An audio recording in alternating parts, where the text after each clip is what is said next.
Hello friend, मैं Rakesh Roshan learn tech to tech channel से। यार ये मेरा एमसी एंट्रांस के रीजनिंग और एप्टीट्यूड सेक्शन का नेक्स्ट वीडियो है, जिसमें आज हम लोग फिर से कुछ ऐसे इंपॉर्टेंट क्वेश्चन देखेंगे जो कि निमसेट के एग्जाम में आ चुके हैं।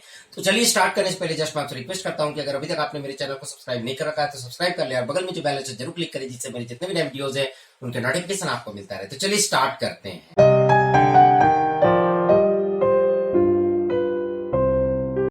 तो दोस्तों यहां पर हमारा पहला क्वेश्चन है स्टेटमेंट और एज्यूम्शन से रिलेटेड। तो क्या बोल रहा है, which of the assumption is implicit in the statement. ये जो स्टेटमेंट दिया हुआ है इसके अंदर कौन सा एज्यूम्शन इम्प्लिसिट है, मतलब वो लिख नहीं रहा है पर वो उसके अंदर है।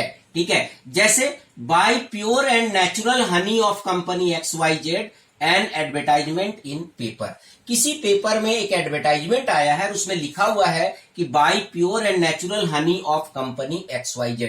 कंपनी XYZ का प्योर और नेचुरल हनी खरीदे।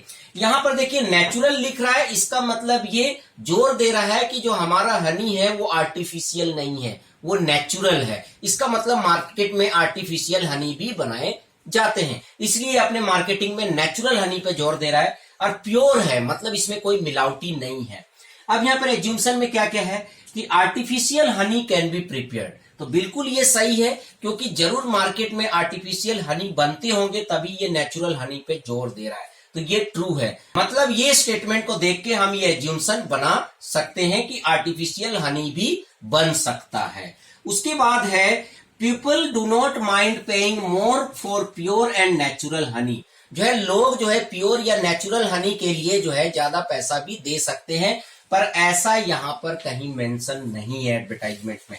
ठीक है, एडवर्टाइजमेंट को देख के यहां से कहीं भी लग नहीं रहा है कि लोग प्योर और नेचुरल हनी के लिए ज्यादा पैसा देंगे, तो इसलिए इसको हम सही नहीं बोल सकते हैं। मतलब ये चीज हम इसको देख के एज्यूम नहीं कर सकते। नेक्स्ट क्या है कि no other company supply pure honey. यहां पर ऐसा ये कतई नहीं बोल रहा अपने एडवर्टाइजमेंट में कि पूरे मार्केट में केवल हम ही प्योर हनी दे रहे हैं, ऐसा ये कहीं पर भी दिख नहीं रहा है, इसलिए यहां पर ये भी गलत होगा। तो यहां पर केवल पहला एज्यूम्शन जो है वो ट्रू होगा।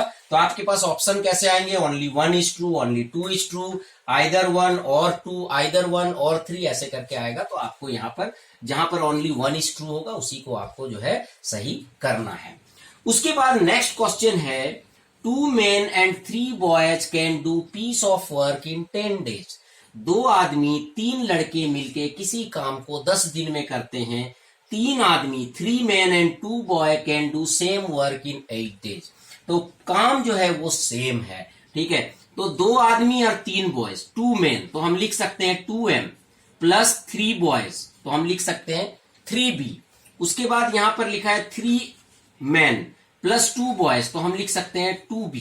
ठीक है, तो अगर इतने लोग क्या कर रहे हैं कि एक काम को 10 दिन में कर रहे हैं, तो अगर हम इसको इंटू 10 कर दें, ठीक है, और इतने लोग उसी सेम काम को 8 दिन में कर रहे हैं और इनको अगर हम 8 से मल्टीप्लाई कर दे तो ये दोनों क्या हो जाएंगे, इक्वल हो जाएंगे। ठीक है, अब अगर इसको आप सॉल्व करते हैं तो क्या आएगा, यहां पर जो है आपका 20 में m प्लस 30b और उसके बाद यहां पर 24m प्लस 16b।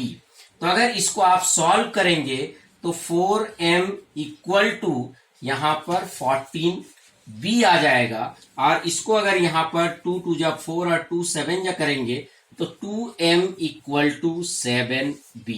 इसका मतलब 2 आदमी 7 लड़के के बराबर है, इससे ये निकल के आ रहा है। मतलब सेम काम को 2 आदमी जितने दिन में करेंगे उसी सेम काम को 7 लड़के उतने दिन में करेंगे। ठीक है, तो यहां पर लिख रहा है in how many days can 2 men and 1 boy do the work. तो बोल रहा है 2 आदमी और 1 लड़का मिलके उस काम को कितने दिन में करेंगे। तो 2 आदमी और 1 लड़का b, तो 2m की जगह हम क्या लिख सकते हैं 7b प्लस b, तो 8b आ गया। तो यहां पर क्या है कि 2 men and 1 boy is equal to 8 boy। 2 men and 1 boy is equal to 8 boy। ठीक है, तो यहां पर अगर हम देखें 2 men और 3 boys किसी काम को कितने दिन में करते हैं, 10 दिन में। तो 2 men इक्वल टू कितना है 7 boy, तो 7 प्लस 3 10। तो इसका मतलब 10 boy किसी काम को 10 डेज में करते हैं तो 1 बॉय उस काम को कितने दिन में करेंगे, 10 इंटू 10, तो 8 बॉय। यहां पर 8 बॉय क्योंकि 2 men और 1 boy is equivalent to 8 boy, तो 8 बॉय उस काम को कितने दिन में करेंगे, 10 इंटू 10 बाई 8। तो यहां पर हो जाएगा 2 4 जा 2 5 जा 2 2 जा 2 5 जा, तो 25/2 दैट इज 12.5। तो इसका मतलब हमारा जो आंसर होगा वो 12.5 डेज होगा। इसका मतलब 2 आदमी और 1 लड़का मिलके उस काम को 12.5 डेज में करेंगे। ठीक है, तो इस तरह से इन क्वेश्चंस को आप सॉल्व कर सकते हैं। तो चलिए अब हम तीसरा क्वेश्चन देखते हैं।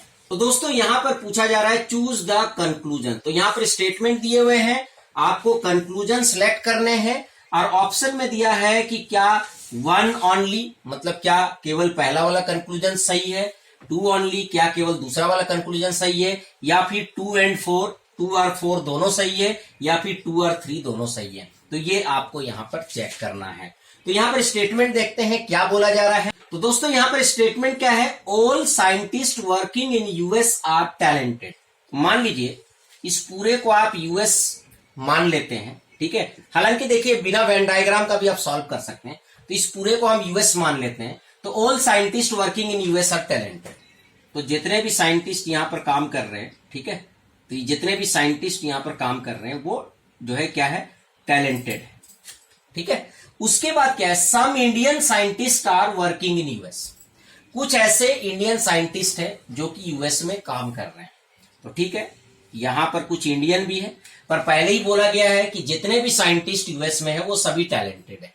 तो ऑब्वियसली जितने भी इंडियन साइंटिस्ट होंगे जो यूएस में काम कर रहे होंगे वो भी टैलेंटेड होंगे, क्योंकि लिखा है some Indian scientist are working in US. ठीक है, तो ये हमने बना लिया, हालांकि इसके बिना भी आप कर सकते हैं।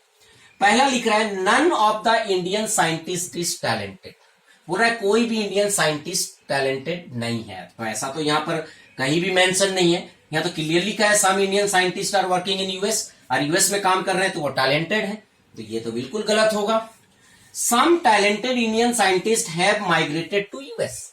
ऑब्वियसली जो है यहां पर इंडियन साइंटिस्ट जितने यूएस में काम कर रहे हैं, केवल यही तो साइंटिस्ट नहीं है, बहुत सारे साइंटिस्ट होंगे, पर उसमें से जो साइंटिस्ट टैलेंटेड थे वो यूएस में माइग्रेट कर गए, और यूएस वाले बोल रहे हैं हमारे ये जितने साइंटिस्ट है वो सभी टैलेंटेड है। तो इसका मतलब ये जो है सही होगा। ठीक है, इसका मतलब some talented Indian scientist are migrated to US, इसका मतलब वो यूएस चले गए। All talented scientist are Indians.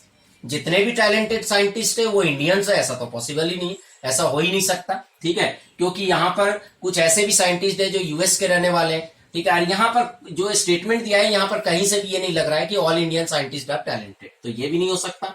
लिख रहा है some Indian scientist are talented. Obviously यहां पर लिख रहा है some Indian scientist are working in US, and US में जो काम कर रहे हो टैलेंटेड है, तो obviously some Indian scientist are talented. तो यहां पर 2 और 4 वाला जो है वो सही होगा। तो आपका ये वाला ऑप्शन जो है सही होगा। ठीक है, तो दोस्तों इस तरीके से थोड़ा आपको सोचना पड़ेगा। हालांकि यहां पर वेन डायग्राम का कोई यूज नहीं था, फिर भी मैं इस तरह के क्वेश्चन में जनरली वेन डायग्राम बना लेता हूं। ठीक है, जिससे थोड़ा सा आसानी होता है। तो चलिए फ्रेंड, आई होप कि आपको वीडियो अच्छा लगा तो लाइक करें, शेयर करें, कमेंट करें, और अगर अभी तक आपने मेरे चैनल को सब्सक्राइब नहीं करा तो सब्सक्राइब कर लिया, बगल में जो बेल है उसे जरूर क्लिक करें, जिससे मेरे जितने भी नए वीडियोस हैं उनका नोटिफिकेशन आपको मिलता रहे। Thank you, good bye.